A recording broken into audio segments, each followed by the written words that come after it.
Welcome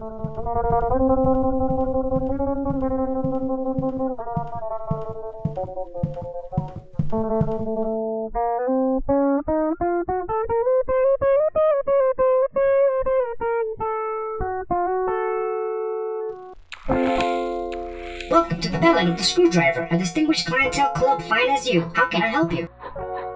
What are you doing here? Who are you? Where is Harry? Regarding your first question, I clean and attend the place. As to the second, I'm Clean Eastwood, owner of this fine business. With respect to the third, Harry is no longer with us. How to say this without nostalgia, without feeling his absence? Harry is the second, third cousin brother of my great aunt on his mother's side. He decided to retire to the beach. Nobody in the family wanted to take over except for me to serve you.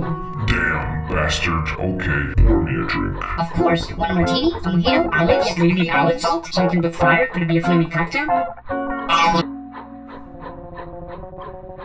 Look, annoying buzzer, I do not care about your strange mixtures. Hear me? Whatever you say. I just want a good drink. Do you get me? Yes, Mr. Bloody.